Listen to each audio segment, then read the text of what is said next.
Shalom, giving all praises to the Heavenly Father Yahweh, Bahasham, Yahweh Shai, Bahasham, Rachahakodash.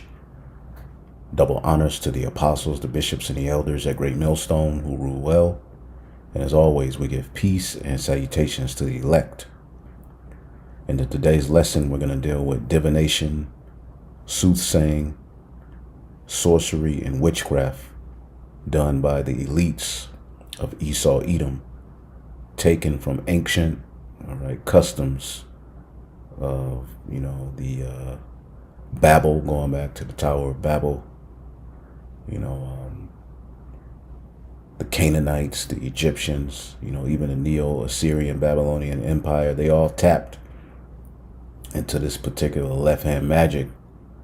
Even the Greeks and the Romans tapped into it, and ultimately those very same things are going on here today. All right, now when you deal with this project Looking Glass, I have a documentary here, or an interview, or a series of interviews done from the mouth of whistleblowers, and we're going to tap into some of it. I would love to play the whole thing, but I'm going to just play a certain portion of this interview, because when you go into the Holy Scriptures and you deal with the term divination or a diviner, we know when you go to the book of Numbers, you read of Balaam, the son of Beor, which ultimately was a soothsayer, who was hired to put curses on the children of Israel to stop them from the progress they were having as they were going through the wilderness, entering into the Holy Land. And when you deal with this term soothsayer, basically Balaam was a priest on the left-hand side, And today you have priests on the left-hand side entering into these ancient rites that have been passed down through the ages. And ultimately the possessors of this knowledge, wisdom, and understanding, have been given the ability to tap into particular things via their blessing. All right, now when you deal with a soothsayer, it says Balaam, the son of Beor, the soothsayer. You look up this word soothsayer. The Hebrew word is kasam,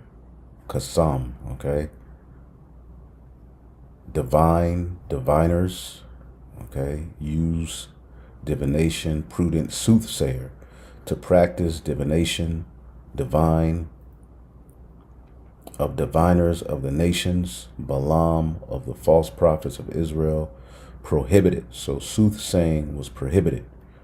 And when you go into the scriptures,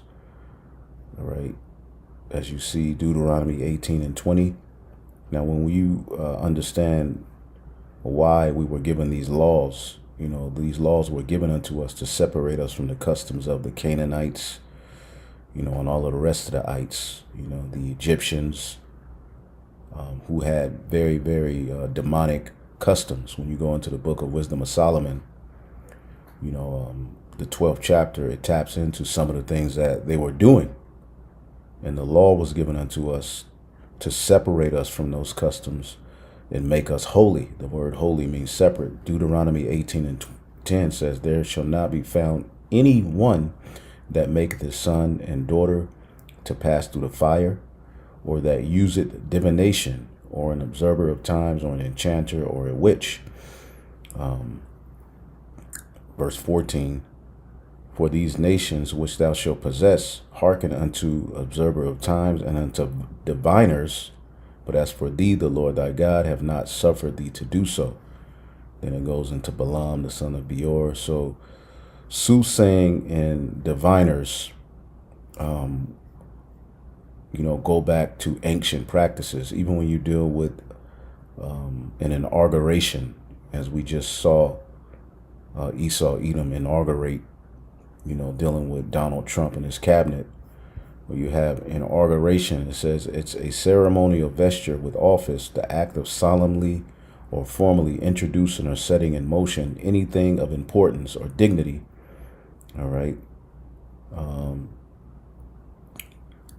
consecration, installment under good omens. Okay. Inaugurate, take omens from the flight of birds, consecrate or install when omens are favorable. Inaugurate, to act as an augur. So you go to this word augur. All right, and I'm going to tie it all in just a minute. The ancient Romans functionary whose duty was to observe and interpret auspices or reputed natural signs concerning future events. So, on the left-hand side, they had the ability to tap into, ancient technology, all right, on the left-hand side, so that they can look into the future to a degree. Okay, now, augury, all right, divination from flight of birds. Augur, divination, soothsaying, sorcery, enchantment. Now, we know, pursuant to the Holy Scriptures, that the serpent in the garden, let's just get Genesis, the 3rd chapter.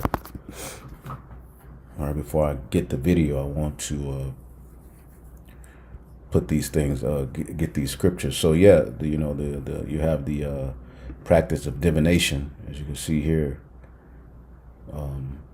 The Bible forbids divination as a form of witchcraft and magic.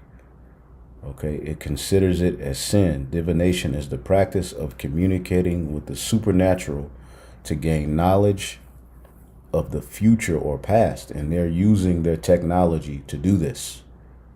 All right, and it's all going to make sense, because when you read the book of Revelation, the 12th chapter and the 12th verse, we always go into it, but you have to sit and mull on what this is actually saying. This is Revelation 12:12. It says, "Therefore rejoice, ye heavens, and ye that dwell in them.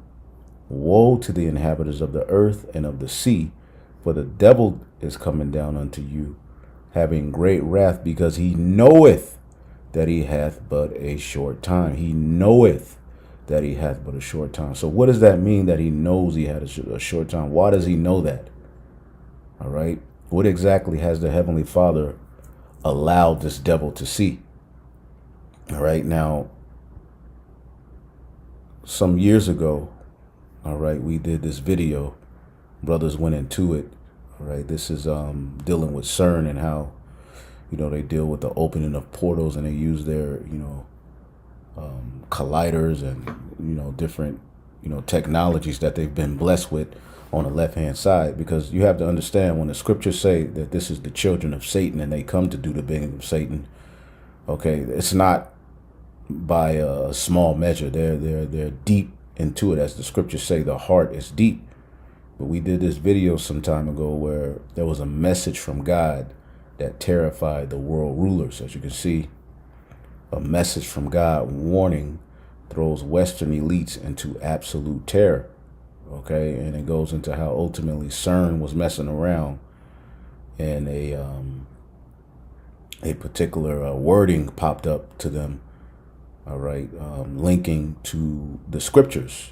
All right, where the scriptures talk about many tekel, upharsin. All right, going to the Heavenly Father, numbering the kingdom of the ancient Neo-Babylonian Empire, and they had been found wanting, and ultimately their kingdom was getting ready to fall and be given into the hands of the Persians, all right, and the Medes. So the elites saw that, and it threw them into a frenzy, and they tried to cover it up, but there's, particular outlets that brought the information out. Okay. And going back here, give me 1 second here. When you get Genesis, the 3rd chapter, all right, in the 1st verse, it says, "Now the serpent was more subtle than any of the beasts of the field which the Lord God had made." Okay. And the word serpent, nachash, serpent, snake, serpent. All right. And getting to the root word, nachash, to practice divination. Okay. To practice divination. Let's look up this word divination. Okay. And then we're going to tap into Project Looking Glass. Okay. The practice of seeking knowledge of the future or by supernatural means. fortune telling, okay, foretelling the future, forecasting the future, prophecy, left-handed prophecies, okay, magic, sorcery. So the serpent, who was a man, a nation of people, okay, who had a off philosophy, was known to practice divination, divine, learn by experience, all right, fortune telling, take as an omen, divination, okay, to whisper magic's spells, generally to prognosticate, okay, and this, knowledge that the serpent, possessed, after, the flood, pretty much we know the seed of Cain was drowned out. Okay, it was the Hamites who ultimately tapped into that ancient, philosophy and continued it into the planet Earth. This is why the Lord wanted us to destroy, all right, the Canaanites and the different ites and the 7 different nations who were in the Holy Land. When we were to go and possess it, he wanted us to destroy that nation because they possessed, all right, this particular wisdom. And it was passed down, all right, from kingdom to kingdom to kingdom by the elites of these different nations. And this was at the forefront of them, all right, continuing their power. You see, witchcraft, sorcery, dealing with left hand spirits and sorcery, man. Okay, so this is why when you go into the scriptures, okay, it refers to Esau, Edom as that old serpent called the devil and Satan, which deceiveth the whole world. That old serpent called the devil and Satan links to the biblical Edomites who would rule this revival of Rome, because basically when you deal with Rome, okay, the Greco-Roman Empire, where did they go to get their gods and magic and wisdom? They went to Egypt. They went to Canaan. Okay, they went to the Babylonians. Okay, went to the Tower of Babel. They tapped into all of those different ways. As a matter of fact, which I'm not going to get too deep into this. You can look it all up on your own. But this is an article I found: the magic and demonology of Babylonia and Assyria. Which, when you deal with the Assyrian Babylonian Empire, at the time of Isaiah, Jeremiah,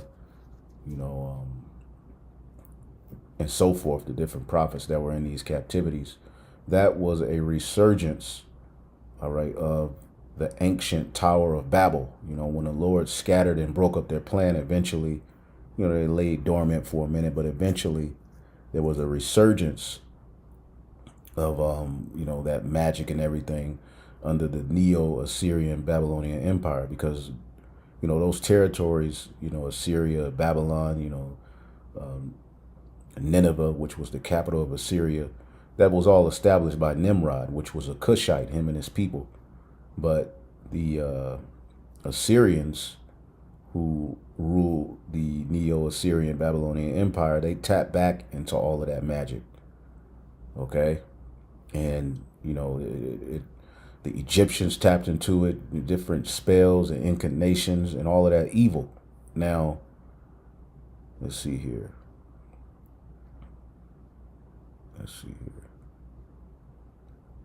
Let me just get here.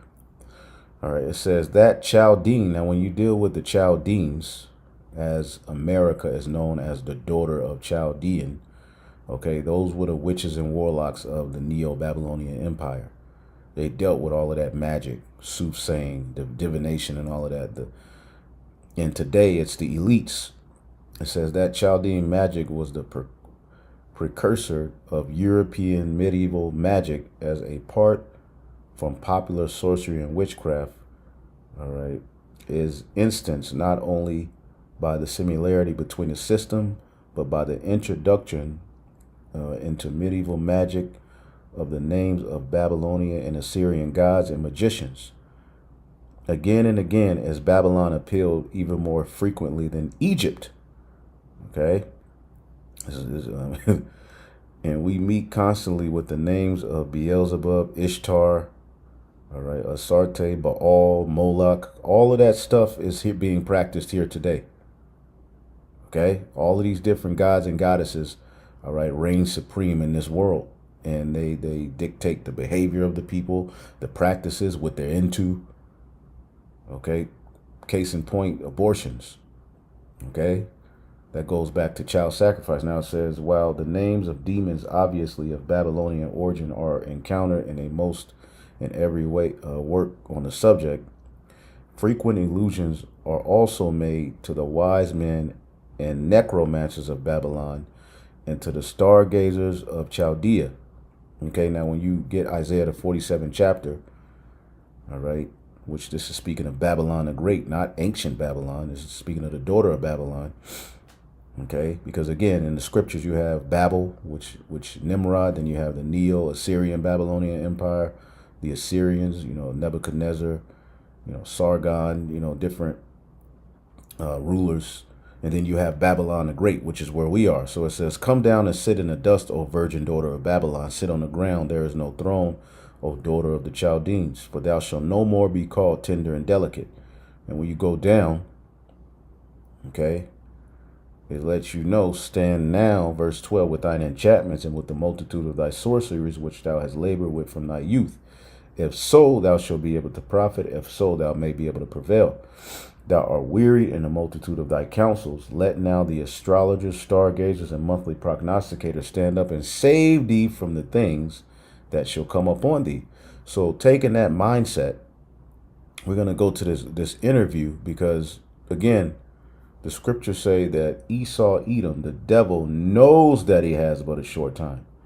So what we're going to do, all right, with, that little backdrop, I like to start my videos giving a little backdrop because we could have just jumped right into the interview.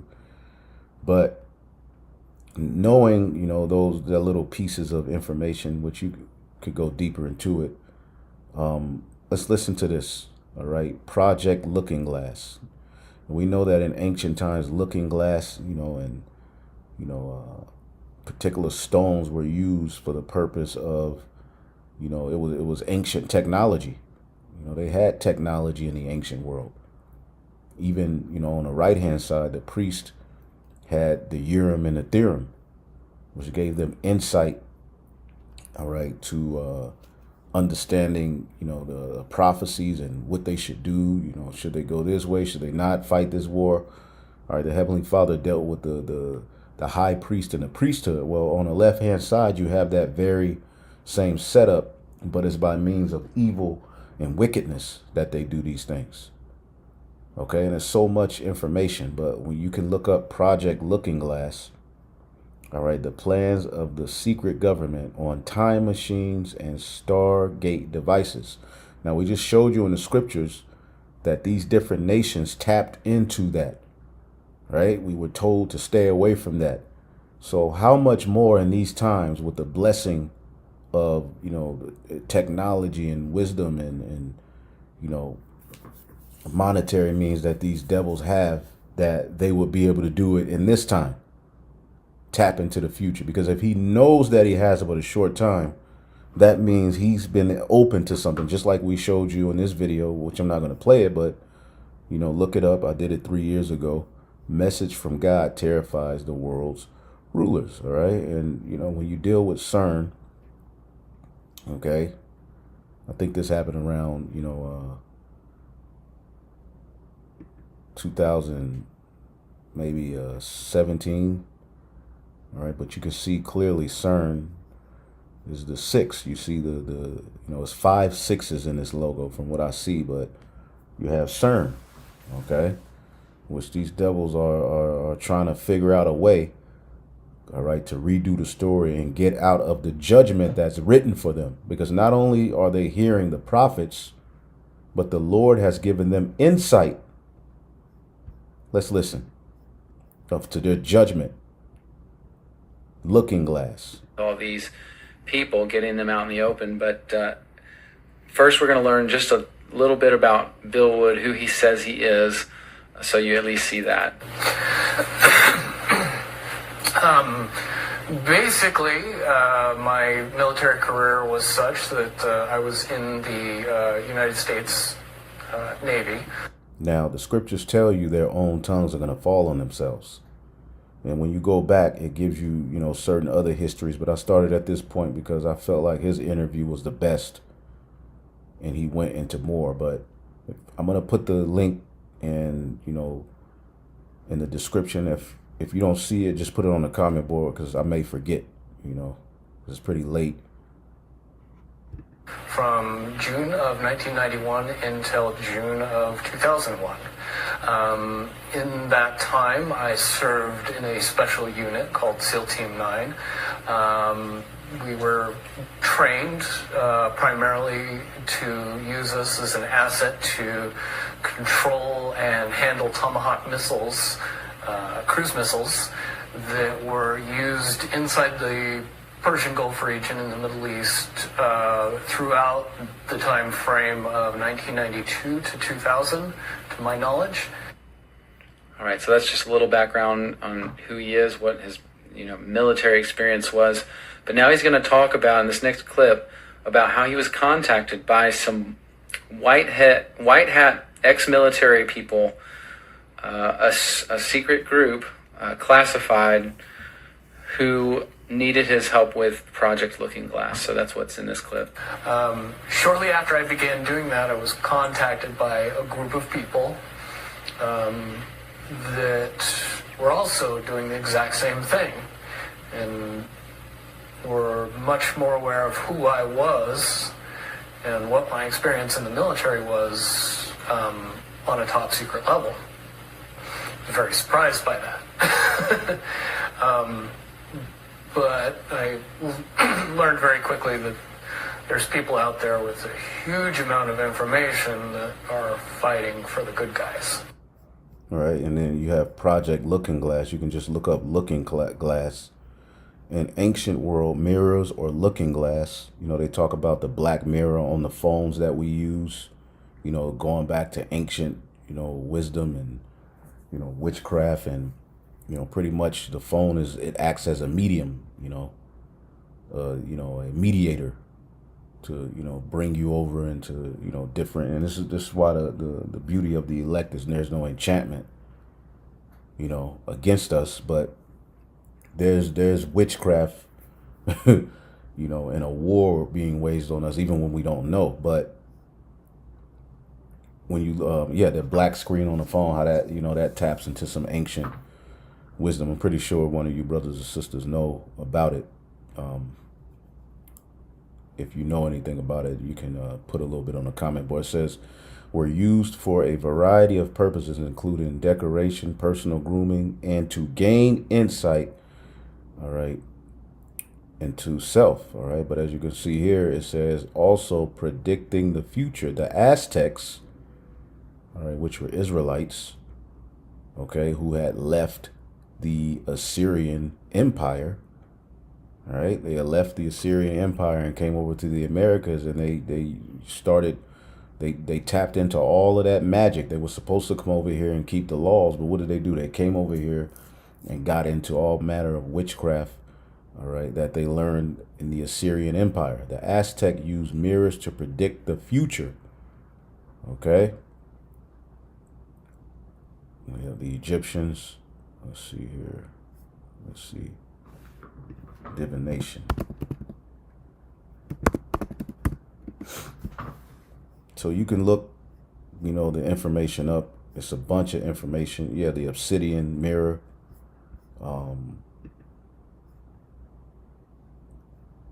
Project Looking Glass. This was an actual, thing. Esau got a lot going on, all right? And don't get too far, and down a rabbit hole, because there's a lot of madness out there. But this is a guy that was actually involved in it.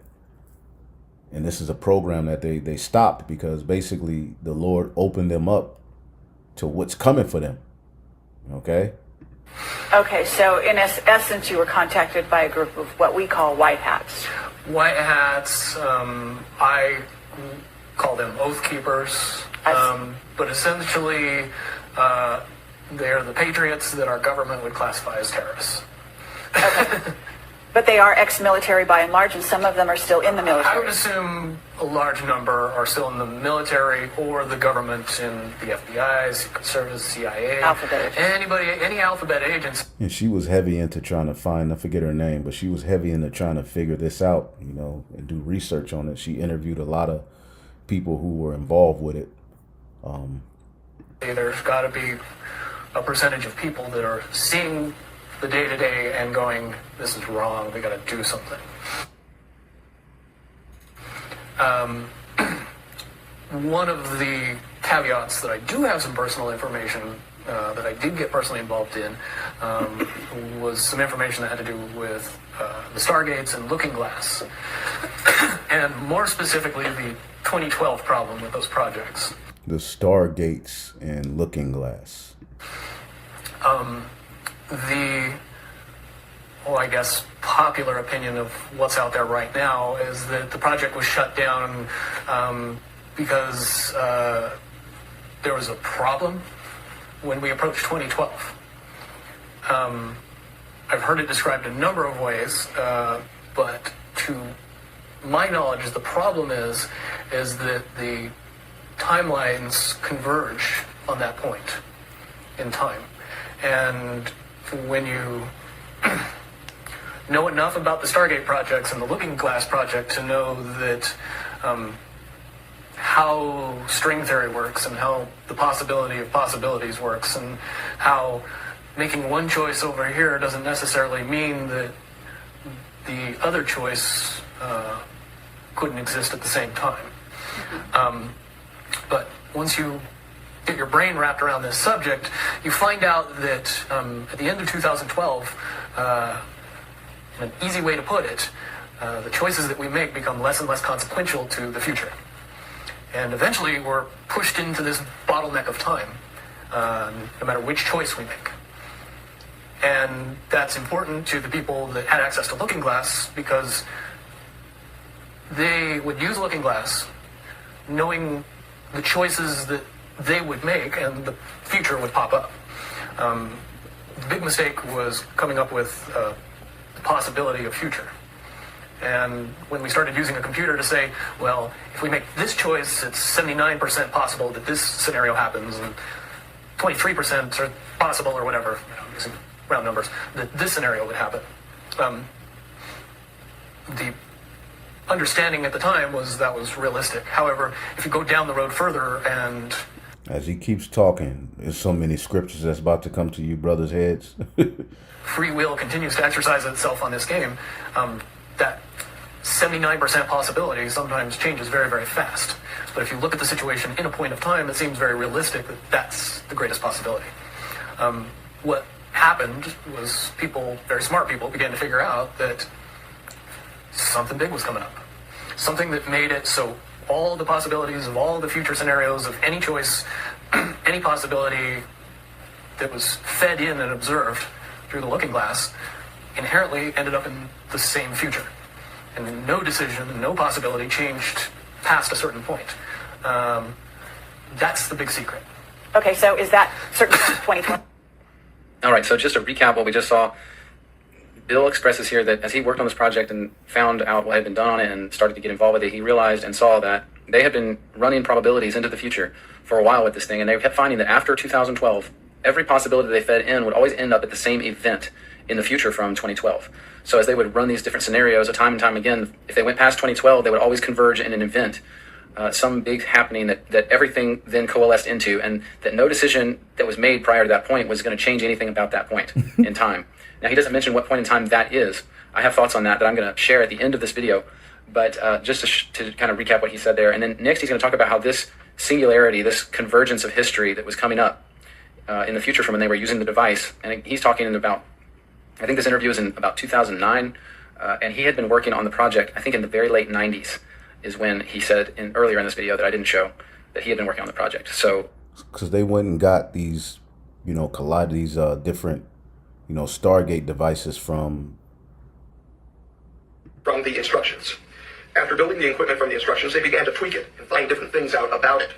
One of the things that they found is that they could actually use it as a peering portal, like a peering glass, if you will, to see different aspects of not only the future but the past.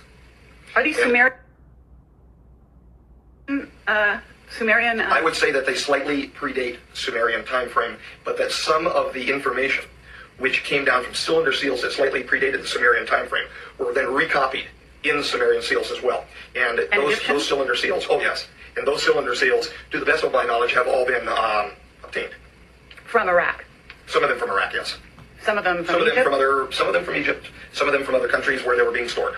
And I really don't want to get my country into too many problems there. and you got, go ahead. For a second, it's All right, so he explained there that the initial plans for the Project Looking Glass came from Sumerian or, Mesopotamian cylinder seals that had been found by various governments, and then equipment put. Ancient Babylon, Babel, Nimrod, Tower of Babel, that's Sumeria. All right, Iraq is in that same area. Together based on those plans. And now here's another clip where he's explaining a little bit about the location of the stargates or portals, as he calls them, related to Project Looking Glass and what has happened to them over the time. Well, we had Looking Glass technology and portal, actual Stargate technology in Iraq as late as the start of 2003. And a lot of countries didn't want us to enter Iraq. We did them, didn't we? Right. But how is it that, in other words, it sounds Omar like... just handed his two over. We just told him that we were going to make him rich beyond avarice. And he was a little smarter than Saddam, that's all. And so what he did is he handed them over and says, "Oh, please come into my country." He says, look at my equipment to make sure that I'm not making any weapons of mass destruction. Meanwhile, out the back door goes the two that Saddam actually had transferred over to him. Cylinders. Equipment. Stargate. Activating technology. Yeah, for them to experiment with. They were experimenting. But And they tapped into it, using the different technologies that they have. And Esau's doing this every day. When the scriptures say the heart is deep, he has the time. All right, he's used time as a weapon. He has you in a rat race, but he's doing stuff like this. Okay, this man is something else, man. But let's just keep listening. Let's listen to what he says about how the elites felt. The elites in the world got wind of what was going on and how they felt about it. It well coincides with December 21st, 2012. so at that point, all possibilities lead to the same Rubicon. All possible timelines lead to the same basic set of history in the future. And what is that history? Did you know that, or did you find that out? That is the big question. That is the big secret. The end of their world. It's written, all right, in the Holy Scriptures. Now let's read this again. Isaiah 47 and 13. All right, well, 12. Stand now with thine enchantments and with the multitude of thy sorceries, wherein thou hast labored from thy youth. If so, thou shalt be able to profit. If so, thou mayest be able to prevail. Thou art wearied in the multitude of thy counsels. See, let now the astrologers and the stargazers and the monthly prognosticators stand up and save thee from these things that shall come upon thee. Behold, they shall be as stubble, and fire shall burn them. They shall be as stubble. Okay. Obadiah, verse 18. And the house of Jacob shall be a fire, and the house of Joseph a flame. That's the throne of David, all 12 tribes uniting. And the house of Esau for a stubble, for they shall kindle in them and devour them, and there shall not be any remaining of the house of Esau, for the Lord hath spoken it. So when they looked into the future, they had to have seen their end. But there's more. Let's keep listening to him.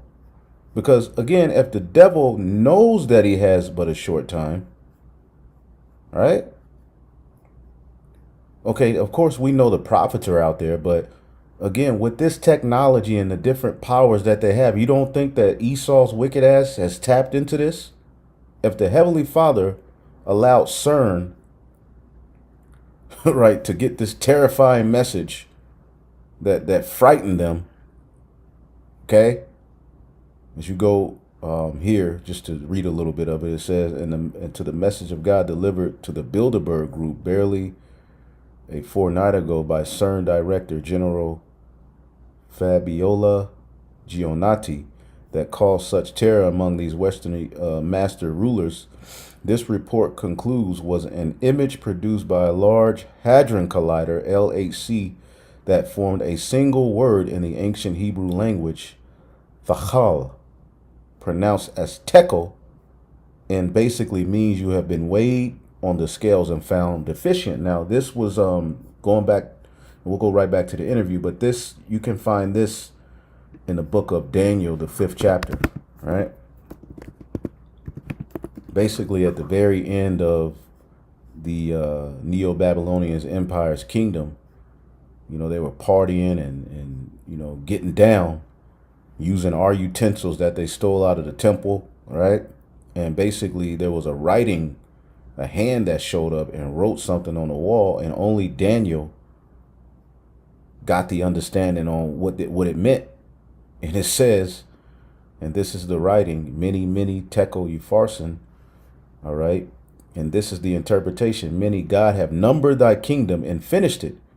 Numbered thy kingdom, okay? Tekel, thou art weighed in the balances and are found wanting.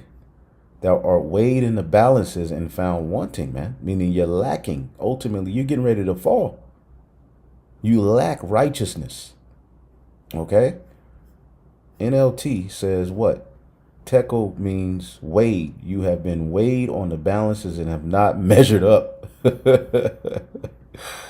And thy kingdom was eventually divided and given to the Medes and the Persians.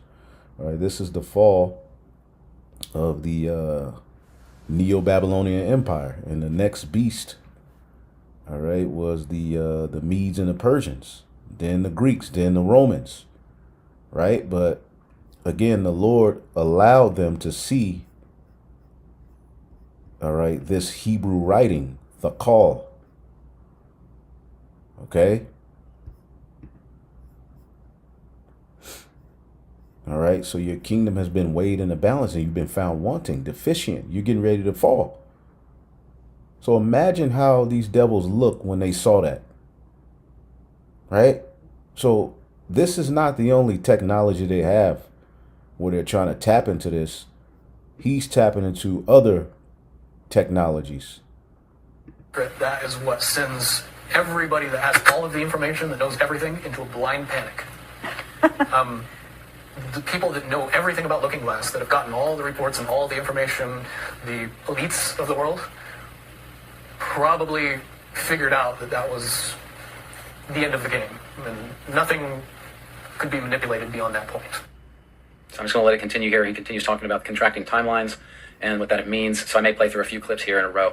They cannot go beyond a certain point. At a certain point, after they're done hearing the computer tell them, this is what's going to happen over and over and over and over again, all they become focused on is, how do we fix it? How do we fix it? Because what's the scripture say? Bounds. Book of Job 14:5. Seeing his days are determined, the number of his months are with thee, thou have appointed his bounds that he cannot pass. Okay. NLT. You have decided the length of our lives. You know how many months we live. We are not given a minute longer. And this goes for kingdoms as well. Because when you read prophecy, okay, the kingdoms are given their measure. Okay. As a matter of fact, let's get the book of, what am I thinking of? The book of 2nd Esdras, the 4th chapter. 2nd Esdras 4. And 37. By measure hath he measured the times, and by number hath he numbered the times, and he doth not move nor stir them until the said measure be fulfilled. And see, Babylon's measure is just about filled. And as they're tapping into this technology, they keep seeing a particular outcome that they're not able to change. They're throwing all kind of stuff in the algorithm, trying to figure out, is there a way to stop it? All right, but they keep seeing the same outcome. What is that outcome? Possibly they saw themselves enslaved, the burning of Babylon, the chariots returning. Why do you think they're establishing a space force? Okay? Think about that. They established, okay, the sixth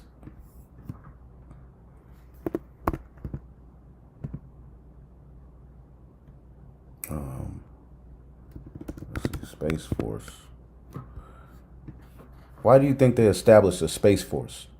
The sixth military branch. Six, that number six. Call halal Yahweh Shema Shah for victory over the beast, his image, and his mark. But the United States established the sixth branch of their U.S. Armed Forces.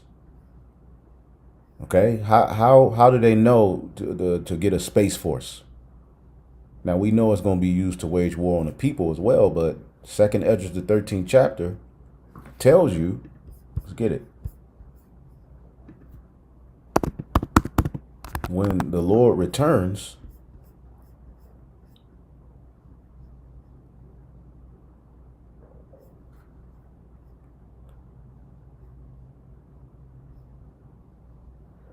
Second Esdras 13 and 29. Behold, the days come when the Most High will begin to deliver them that dwell upon the earth, and shall come to the astonishment of them that dwell on the earth. They're going to be astonished when they see the coming of the Lord. And one shall undertake to fight against another, one city against another, one place against another, one people against another, one realm against another. It's going to be total chaos.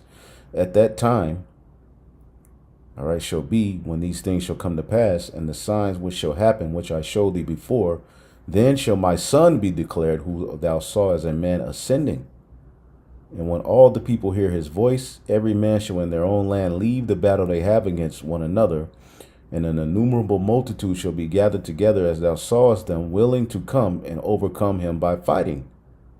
See, so they're going to fight against the second coming of the Lord. I mean, Revelation, the 12th chapter,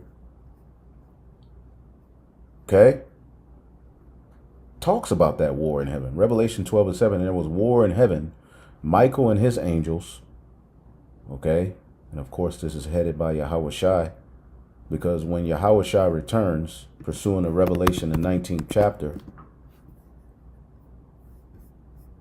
right, Revelation 19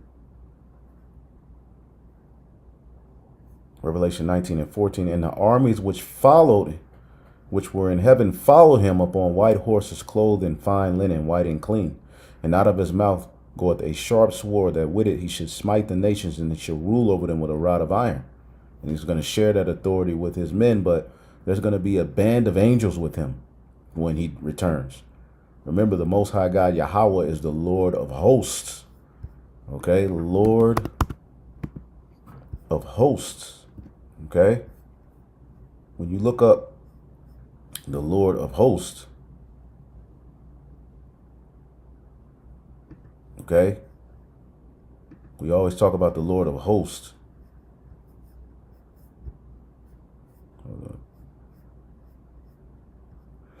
The word host is tazabah, that which goes forth, army, warfare, host, army, okay, host of angels. So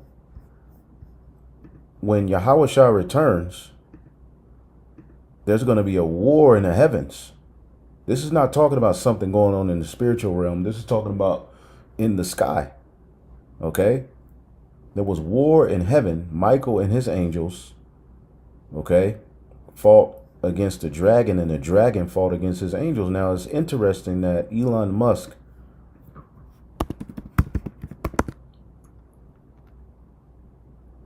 had this the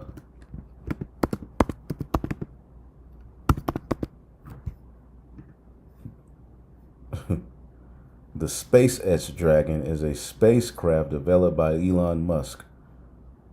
The Dragon is a family of spacecraft that includes Dragon 1, Dragon 2, Crew Dragon, cargo, you know. So they're preparing war against the Lord. But how do they know to prepare? Well, maybe they've been given insight to something. Just keep listening. Why? What is this that's going to happen? Do you know that? The inevitable contraction of the timelines. But what does that mean for this reality? Do you know that? I don't know that. What I do know is that I was called in and asked to solve this problem. So she's asking them, what exactly did they see? He said he doesn't know, but he was called in to help solve the problem. Let's keep listening. This is interesting, man. This timeline contraction problem. And I eventually did my due diligence and did all the investigating and basically only had one piece of information, and that was reinforcement. The computer's right. The timelines will contract down to some inevitable thing that you guys won't tell me about, so I can't help you. There is an inevitable event. It's been forecast, it's been predicted, it's been fed to us in a slop trough of what they want us to believe will happen. But they don't However, know. they don't actually have control over what happens. They only have control over the reaction, and it seems that no matter what they try to do to cause their desired reaction, it's going to have an opposite effect. There you go. This is the book of Isaiah. Let's get Isaiah 44 and 25. Man, this is a beautiful chapter. It says, Isaiah 44 and 25, that frustrated the tokens of the liars and maketh diviners mad and turneth wise men backwards and maketh their knowledge foolish. Okay, he maketh diviners mad. Okay. Exodus 9 and 11. And the magicians could not stand before Moses because of the boils, for the boils was upon the magicians, upon the magicians, and upon the Egyptians. Those magicians go back to the witches and warlocks of ancient Egypt, and they're back today. But this particular kingdom has more power than any of those ancient kingdoms. They have more insight than any of those ancient wicked priests. Okay? So you had those astrologers and magicians in these different kingdoms. Daniel 4 and 7. Then came the magicians and the astrologers of the Chaldeans and the soothsayers, and I told the dream before them. All right, but they did not make known unto me the interpretation thereof, because Daniel was wiser, but in righteousness, than those different magicians and astrologers from the Neo-Babylonian Empire, the Chaldeans. He was going in, and this is why the scriptures say he's become wiser than Daniel in prophecy. All right, and Ezekiel the 28th chapter symbolize Esau is symbolized with, the prince of Tyrus. And the reason Esau, as it says, has become wiser than Daniel is because he's been able to tap in on the left-hand side to see particular future events. Okay? This is crazy, right? So,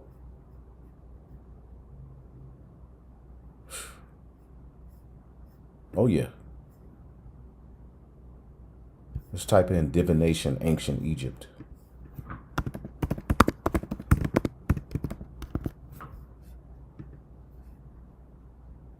Divination in ancient Egypt was a way to communicate with the divine, manipulate faith, and make predictions. It was often performed using tools like cups, lots, oracles, or by observing animals. Okay, so when you get Isaiah the 19th chapter,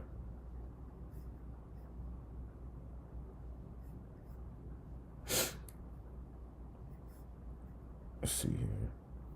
Isaiah 19 and 11. Surely the princes of Zoan are fools. The counsel of the wise counselors of Pharaohs become brutish. And you could clearly see these Edomites, because that's who this is talking about. But is coding them under the terms used with ancient Egypt. Zoan is where the witches and warlocks would meet. That can be likened to some, what's that? The World Economic Forum. They got all kind of meetings, where they meet and do sacrifices and call on their gods. The counsel of the wise counsels of Pharaoh has become brutish. Look at what they're throwing out there. Look at their plan, their technology. Why are they moving so fast to establish this? What are they scared of? How say ye unto Pharaoh, I am the son of the wise, the son of ancient kings, because they're tapping into that ancient wisdom. Where are they? Where are thy wise men? Let them tell thee now, and let them know what the Lord of hosts hath proposed upon Egypt. Are they going to tell the truth of what they know is coming to this modern day Egypt? Let's read this in the NLT. I was going to do this tomorrow, but I'm like, nah, I got to do this today. And shout out to the brother Yazra. Damn, I wish I had the video up. Him and some brothers went into it yesterday. Where are your wise counselors, Pharaoh? Let them tell you what God plans, what the Lord of heaven's army is going to do to Egypt. And see, they got a little insight. This is why they're moving with such fervency. Now, it's much, much easier for me to explain today what that process is as opposed to back then. But if I had to give it a name, I would say it's the awakening process. It's an evolution of consciousness that cannot, will not, and no matter what decisions or possibilities are injected into the equation, eventually it all resolves down to us all learning the truth and becoming aware of this massive dam of lies that has been built. Learning the truth. Let's get the book of 2nd Esdras 6. An awakening. They talked about how an awakening is eventually going to happen that they cannot stop. See that? 2nd Esdras chapter 6.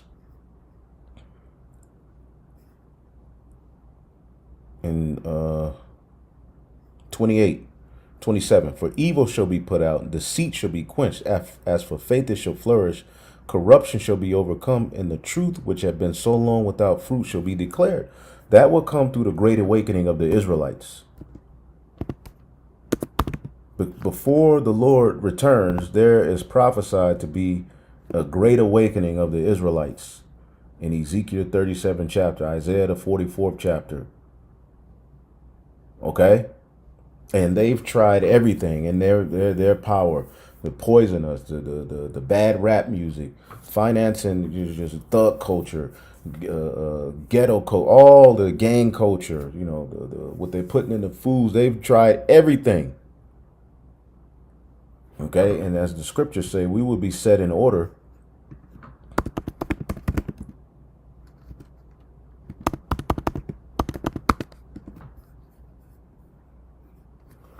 Psalms 50 and 21. These things hast thou done, and I kept silence. Thou thoughtest that I was altogether such as one as thyself, but I will reprove thee and set them in order before thine eyes.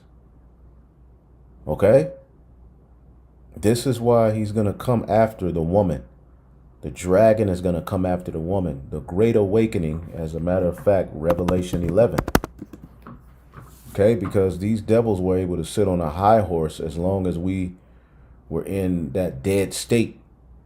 See, Revelation 11 and 8. And their dead bodies shall lie in the street of the great city, which is spiritually called Sodom and Egypt. So the same magic and things that the Egyptians, the ancient Babylon, because where did Egypt get their gods from? Ancient Babel. Right? So again, if they got all of that magic back then, and this is the mother of all harlots, you don't think that in this spiritual Sodom and Egypt they're tapping into the same thing?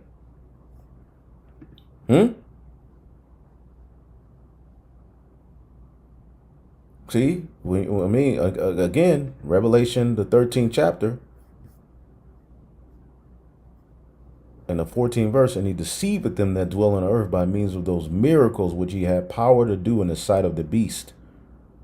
See, so he would be doing miracles. He would have power to do miracles. His technology would be, all right, bar none. It would be crazy what they had the ability to do. But it's ultimately to their own demise. See that? So their dead bodies lie in the street of the great city, which is Babylon the Great, which is spiritually called Sodom and Egypt. But as you keep going, after a certain time, 3 days and a half, the 350-year period, from 1619 to the 60s, the spirit of life from God entered into them, and they stood up on their feet, and great fear fell on them which saw them. And now knowledge is increasing. Let's get that in Daniel, the 2nd chapter. We're in the information age. And Esau's lies are being swallowed up. His pseudoscience. Because remember, the man of sin would prosper by pseudoscience, lies. Okay, Daniel chapter 12 and 4. But thou, O Daniel, shut up the words and seal the book until the time of the end. Many shall run to and fro, and knowledge shall be increased. See, knowledge would be increased in the latter days, at the end, where all of these things will start to come to pass, man. The word knowledge, dayath, all right? Knowledge, perception, skill. And the word knowledge just means to know, okay? But see, you need wisdom to be able to apply that knowledge. There's many people who know things. Remember Brother Polite, he knew things, but he didn't have any wisdom. Discernment, understanding, wisdom. So now people are putting things together and he's being exposed. Remember, the man of sin would be revealed before the end came. Okay? 2 Thessalonians 2 and 3, let no man deceive you by any means, but that day shall not come except there become a falling away first, and that man of sin be revealed, the son of perdition, who opposeth and exalteth himself above all that is called God or that is worship, so that he as God sitteth in the temple of God, showing himself that he is God. Who's this talking about? The Antichrist. No, it's talking about the Edomites, man. The elites of Esau, Edom. That keep us from knowing massive volume of information that we should otherwise possess. Now, I want you to think about this for a minute, because what he said is key. And when I come full circle on this thing at the end of this video, I'm going to talk about it more. But just note that he said that this event that all of history is culminating towards, he even calls it an awakening.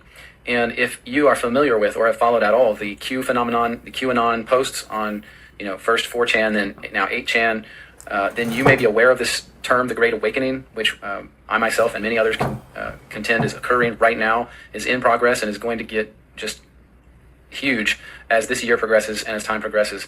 But that's what he's talking about. It's and he even said it. He talks about it in a couple ways. He talks in one way as if it's an enlightenment, like a consciousness raising, but he also says that it's just a revealing of the truth, right? It's understanding that there's been a dam of lies built up over the centuries, and this awakening is people coming to the knowledge of the truth. All right, the covering cast. Okay. Isaiah 25 and 7, and he will destroy in this mountain the face of the covering cast over all people, and the veil that is spread over all nations, man. There's a cast covering, man, and he will swallow up death and victory. Okay, and that covering cast over all of the nations, believing that they're actually Chinese, black, white, Jamaican, Tongan, all of the terms he's put on the nations, the lies, the false history, the false narrative, the IQ, the pseudoscience. Again, remember, this man, okay, 2 Thessalonians 2 and 8, and then shall that wicked be revealed, whom the Lord shall consume with the spirit of his mouth, and shall destroy with the brightness of his coming, even him whose coming is after the working of Satan with all power, signs, and lying wonders. So the term for lying wonders is pseudos. He's ultimately, real quick, Revelation 20. Damn. Let's get Revelation 20 and 7. And when 1,000 years are expired, the 1,000 years leading to the Renaissance period, because for 1,000-year period, Esau, Edom was downtrodden, looked down upon, chased into the caves. Okay, he was in servitude. He was looked at as a thief. He was the nigger of his day, of that time. And dark people ruled. Okay? And after that 1,000-year period, the Western Roman Empire revived itself. So when 1,000 years are expired, Satan, or the children of Satan, because we just read here, this man would come to do the bidding of Satan with all what? Signs and lying wonders, pseudos, lies, a conscious and intentional falsehood in a broad sense, whatever is not what it seems to be, perverse, impious, deceitful precepts. So, this man will come to do the bidding of Satan and lie on everything. Revelation 20:7. And when 1,000 years are expired, Satan shall be loosed out of his prison. Okay? And shall go out to deceive the nations which are in the four corners of the earth. And it's going to lead to Gog and Magog to gather them together to battle. This is speaking of things that happen on earth. But there is a nation of people associated with Satan. The word Satan means what? Adversary. To be opposed. This man's Esau, Edom, is opposed to righteousness. So they're when they looked into that divination machine, that looking glass, they saw a great awakening. They most likely saw the end of their world. As a matter of fact, keep listening. And that nothing can stop it. And that is what the elite saw when they looked in the Project Looking Glass and used the machine to run their probabilities. They saw this and were so afraid they couldn't even believe it. So they couldn't deal with it. So this is what scares them, and this is why, they had been using this project again and again to try to see if there's some way to change that probability, but they couldn't do it. It's not going to change. And Bill is going to explain even more of that as we continue here. That they would lose control. Because that information was a monumental concern when I was in the military about how to prevent this inevitability. Now, at first I thought it was end of the world. Now I see end of the world as end of their world. End of their world. Not the end of the world. See, they try to present to you this notion that the end of the world is associated with everything just blowing up. No. Okay. What happens is this. Sirach 10:8. Because of unrighteous dealings, injuries, and riches got by deceit, the kingdom shall be translated from one people to another. That's what's going to happen. All right? The end of your world.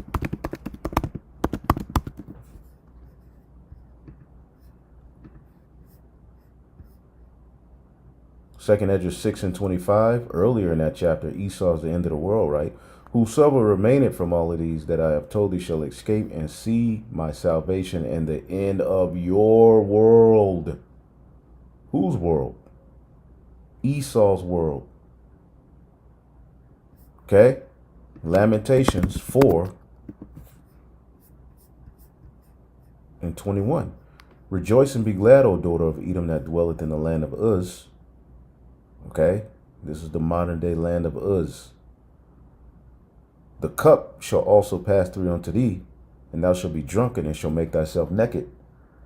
The punishment of thine iniquity is accomplished, O daughter of Zion. He will no more carry thee away into captivity. He will visit thine iniquity, O daughter of Edom.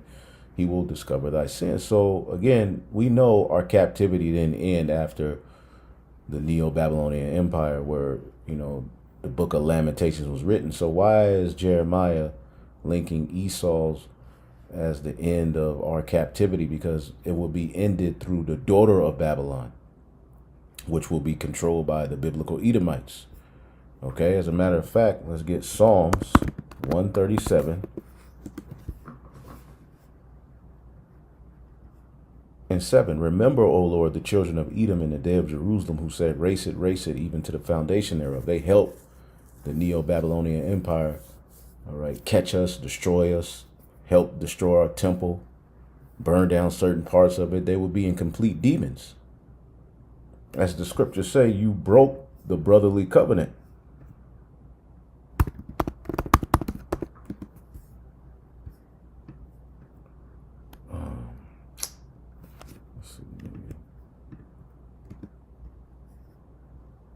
Boom.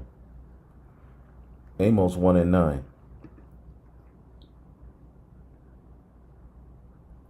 And thus said the Lord, for 3 transgressions of Tyrus, and for 4 I will not turn away the punishment thereof, because they delivered up the whole captivity to Edom. And that's talking about those Hamites. Okay, the original inhabitants of Tyre and Zidon. Okay, they along with the Arabs, all right, sold us to the Edomites. It says, and that's the sub-Saharan slave trade, it says, because they delivered up the whole captivity to Edom, and remembered not the brotherly covenant.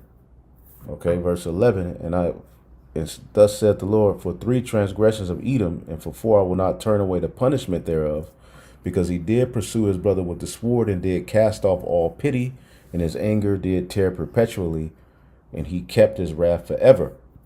But I will send a fire upon Teman, which shall devour the palaces of Basra. That's all speaking to you Edomites. And there's punishment for the other nations, but you're going to get it the worst.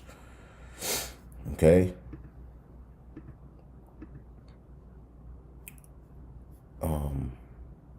Psalms 137 and 7. Remember, O Lord, the children of Edom in the day of Jerusalem, who said, race it, even to the foundation thereof. O daughter of Babylon, who ought to be destroyed, happy shall he be that rewardeth thee as thou hast served us. Happy shall he be that taketh and dasheth thy little ones against the stone. So they saw this. They looked into the future and saw this. Most likely. Now, do I have 100% proof?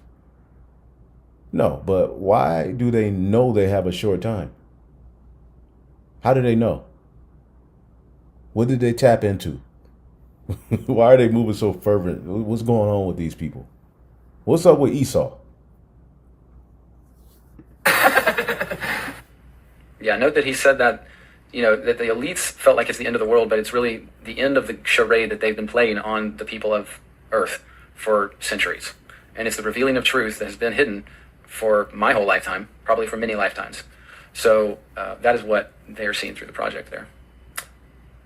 Now, this part that I'm about to play for you is probably one of the most significant ones for me as a Christian to hear, because he talks about, well, I'll just play it, but he gets into some kind of almost eschatological type of discussion without even mentioning God, but you'll see what he says here.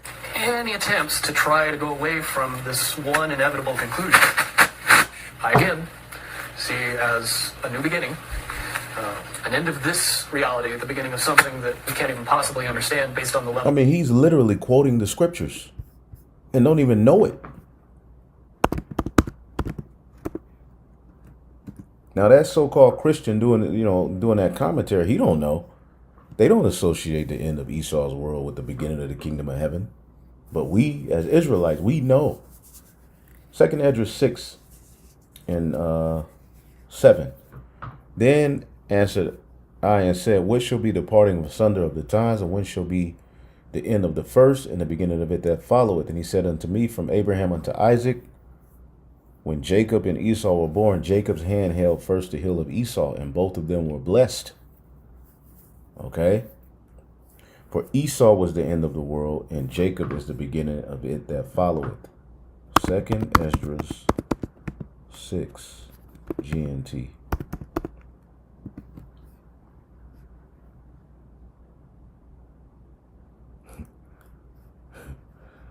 Second Esdras, the brother. Elder brother. 2 Esdras 6 GNT. 2 Esdras 6 and 9. Esau represents the end of this age, and Jacob represents the beginning of the new age. Woo! Goodness gracious.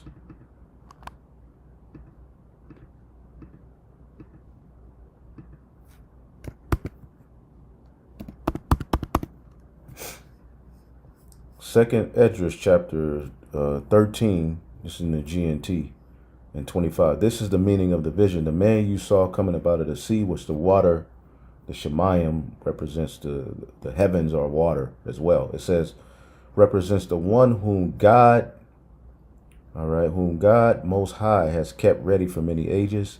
He will free the world he created and establish the new world for those who survive. See that? The Israelites. He's going to rebuke. All right, verse 38. Verse 37. Then my son will condemn the assembled nations for their godlessness. That is what the storm meant. He will confront them with the wicked plans they have made, also with the torments they must endure. The chip is a part of that. These people are crazy. Of our beliefs currently. But when all that information comes flooding out, there's going to be no denying what's true and what's a lie or what's illusion. We won't have the choice to believe that 9/11 happened because of a bunch of terrorists, because we'll know exactly what's happened. Basically, what There is nothing hidden.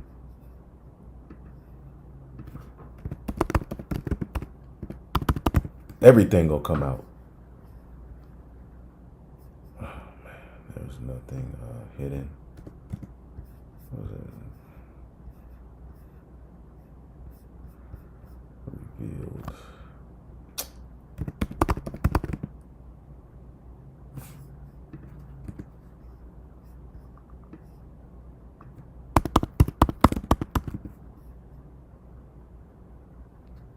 Boom. Matthew 10 and 26, fear them not therefore, for there is nothing covered that shall not be revealed, and hid that shall not be known. Luke 12 and 2, for there is nothing covered that shall not be revealed, neither hid that shall not be known. Woo. That's out of the mouth of the Messiah. Luke 8 and 17, for nothing in secret that shall not be made manifest, neither anything hid that shall not be known. So they've been able to, forward themselves based upon lies, man. Ecclesiastes 12 and 14, for God shall bring every work into judgment, and with every secret thing, whether it be good or whether it be evil. So the Lord will reveal everything. Romans 2 and 16, in the day when God shall judge the secrets of men by Yahweh Shai, according to my gospel, according to the gospel we got. This is where the judgment is going to come through, because we're testifying. What we're experiencing right now is two master chess players sitting at the board. And one of them looks down at the board and sees that he's in checkmate in 7 moves. And he looks across at his opponent, and he knows that his opponent sees it too, so there's no getting out of it. So at this point, the loser can only prolong the game. The game, both players know the game is over. It's only a matter of time before he does this, and then you're forced to do this, and then he's forced to do this, and eventually checkmate.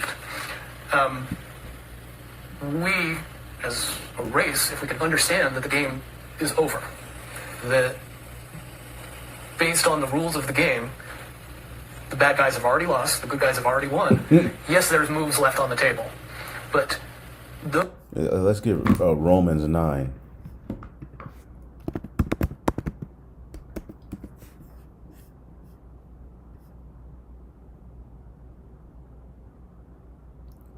Romans 9 and 11. Romans 9 and 10. And not only this, but when Rebekah also had conceived by one, even our father Isaac, for the children not being yet born, neither having done any good or evil, that the purpose of God according to election might stand, not of works, but him that calleth. NLT. Before they were born, before they had done good or bad, she received a message from God. This message shows that God chooses people according to his own purposes, right? It was said unto her, the elder shall serve the younger, as it is written, Jacob have I loved, but Esau have I hated. See? So the elder, which was Esau, is going to serve the younger, right?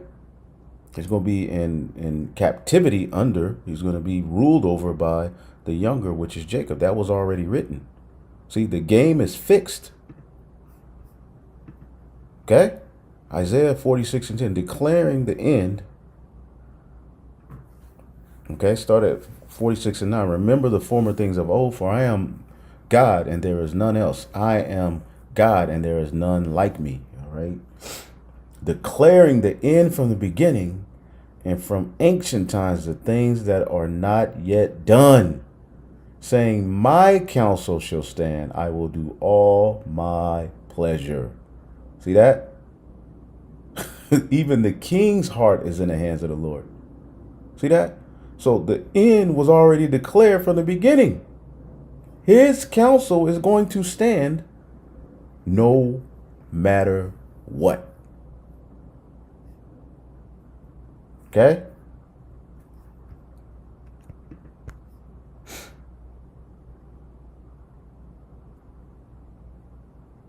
Let's see here. Man.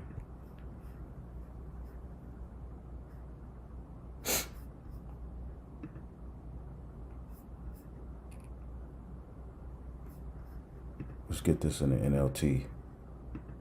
Isaiah 41. It's cold. Oh, man. In 21, present the case for your idols, says the Lord. Let them show what they can do, says the King of Israel. Let them try to tell us what happened long ago so that we may consider the evidence, or let them tell us what the future holds so that we can know what's going to happen. Why ain't they coming out with what they saw? Yes, tell us what will occur in the days ahead. Then we will know you are gods. In fact, do anything, good or bad. Do something that will amaze or frighten us. But know you are less than nothing and can do nothing at all. Those who choose you pollute themselves, man. Wow.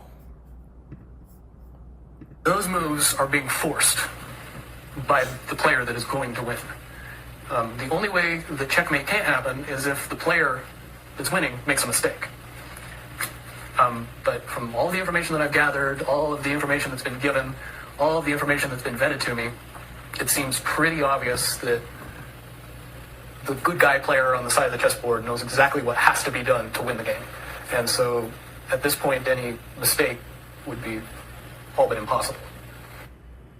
All right, now just, to recap that, but to just make a statement and say, man, that to me sounds just like God and Satan. And this is the final chess game, according to what he's saying. And they're playing it out, but like he says, the bad guy, Satan, doesn't have any moves he can make that will change the outcome. And that's what this Project Looking Glass is all about, is the elites using it to find out about that outcome, and they're freaking out. And they shut down the project because they couldn't see anything past that timeline convergence that God is masterminding. God is bringing all things to a logical conclusion, to his will. And so truth will be revealed by his power. And these two chess players are battling it out, but there's no move that's going to change the end of the game. And the good guy, as he says, God will win. Jacob, yep, the Most High is going to have mercy on Jacob and yet choose Israel, under who the world ignorantly calls Jesus Christ, Yahweh Shai. And they know it. I was entrusted in getting it down to two possibilities.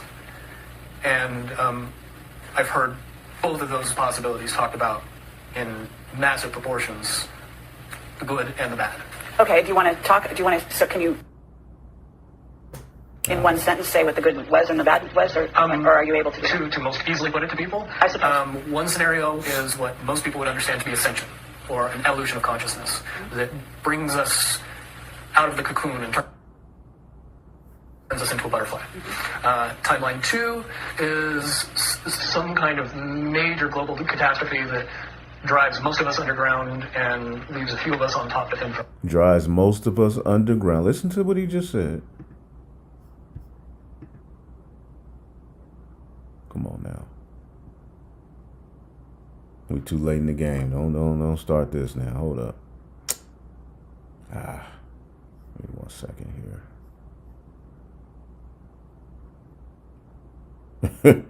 He said basically, some catastrophic event that drives us underground, which that's prophetic, right? We know that. And 2 is some kind of major global catastrophe that drives most of us underground and leaves a few of us on top to fend for ourselves.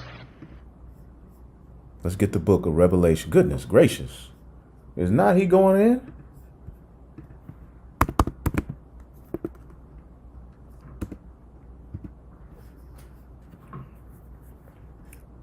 This is Revelation 6 and 14. And heaven departed as a scroll when it is rolled together, and every mountain and island were moved out of their places. What's going to move the islands out of their places?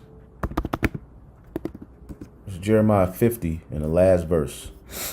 Okay, at the noise of the taking of Babylon as the earth moved, a cry is heard among the nations. Okay, Isaiah 24 says what? The earth shall reel to and fro like a drunkard and shall be removed like a cottage. It's going to be a complete, destruction of Babylon the Great. It's going to cause the earth to tremble, move. Okay, and that's ultimately when the kings of the earth are going to scurry into those bunkers. Okay? And this exactly links to Isaiah the 34th chapter, which exactly links to the Edomites. So Esau is definitely the end of the world when you go line up on line, precept on precept. Because what does it say? And heaven departed as a scroll when it is rolled together. That's the mushroom cloud from the destruction. And when you get Isaiah 34, right?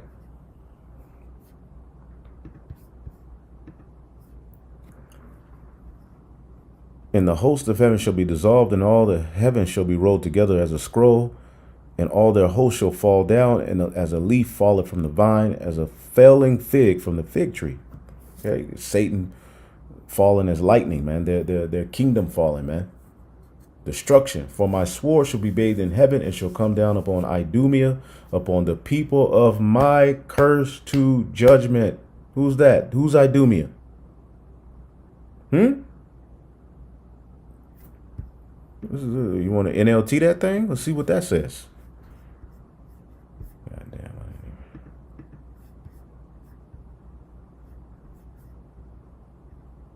And when my sword has finished its work in the heavens, it will fall on Edom. Okay? The nation I have marked for destruction. See that? Because he go destroy your military might, your space force. Then he go destroy, then Babylon synonymously is going to be getting destroyed. And the chariots are going to finish the job off through fire. Edom. Isaiah 6:14. And when in heaven departed as a scroll when it is rolled together, and every mountain and island were moved out of their places. And the kings of the earth, and the great men, and the rich men, and the chief captains, and the mighty men, and every bondman, and every freeman hid themselves in the dens of the rocks of the mountains, and said to the rocks, fall on us, and hide us from the face of him that sitteth on the throne. Okay, and from the wrath of the Lamb. For great is the day of his wrath, and who shall be able to stand? So here it is. All right.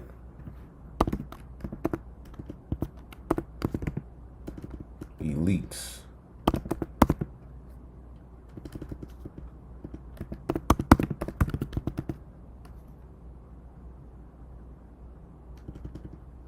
Underground bunkers.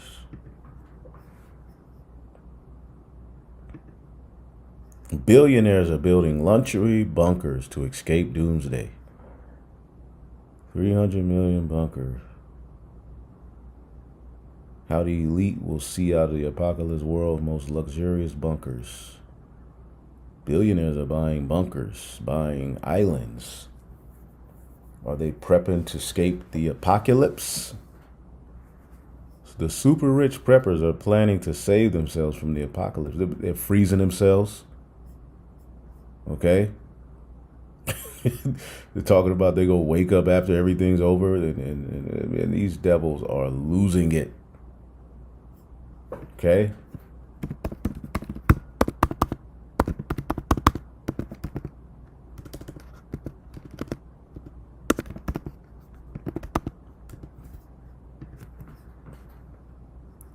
You can't take it with the billionaires are freezing themselves for another chance at life. So these people are crazy. Why are billionaires freezing themselves, getting bunkers? What's going on with Esau? Well, now we know. They didn't see something. They got insight to something. And I just want to interject here, too, that the elites for years have been planning for this contingency, this disaster. And you know this by the fact that they've been building underground bases, and the rich of the world have been building underground shelter homes. And if you do some research online, you will find this out, that they've been doing it for years because the elites, the money holders, the power controllers of the world, they have had access to this technology because of their power and influence. And they, seeing this disaster on the horizon or the possibility of it, they have essentially freaked out and started building underground to shelter themselves from this disaster. This is part of what the underground at the Denver airport is. It is a shelter for the elite of the world in case of a global disaster. A place where they can hide and stay safe while the rest are left to fend for themselves. And that's just how evil those people are. Let's continue on with the next clip here, the last clip of Bill Wood. Can you explain why they have been hedging their bets to such a degree on the negative? It's very simple. They're insane. And beyond insane, they have literally deluded themselves into believing that they can somehow manage to get away with what they're trying to get away with. There is a distinct lack of reality in that thinking. And that's exactly what the elites of the world are, is deluded. And so that is the conclusion of Bill Wood's testimonies. Now you've seen now the 3 whistleblowers that I'm aware of that have actually come out with Project Looking Glass information. And now you know more about Project Looking Glass than 99.999% of people on this planet. But I'm going to show you something else, because the elite, the majority of the elite are Satanists. And all of them are. They're the children of Satan's. Sirach 16:13, the sinner shall not escape with the spoils, but the patient of the godly shall not be frustrated.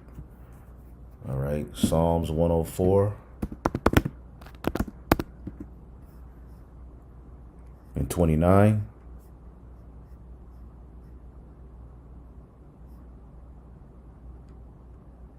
No, 104 and 9. Thou hast set a bound that they may not pass over. All right, that they turn not again to cover the earth.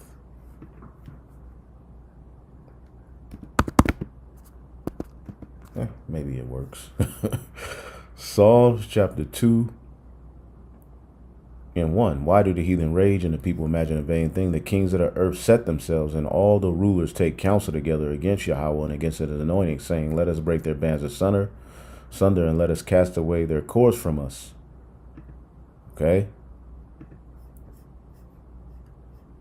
Let us break their chains, they cry, and free ourselves from slavery to God. Wow. they, in being Satanists, they not only are evil, but they also have a spiritual mandate, and it is something that it is a law of spiritual, and that is that they must reveal their wicked plans in what they do to those to whom they are doing them. They must ask, in a sense, permission to tear your life apart, to keep you in captivity and bondage, to rule over you in every conceivable way. So, well, the Lord gave them that power in prophecy. That's written in prophecy. It's just that they're at the very end of their blessing. So anyway, I mean, I'm going to put this in post-production. Hopefully you're edified. On to the next. Shalom.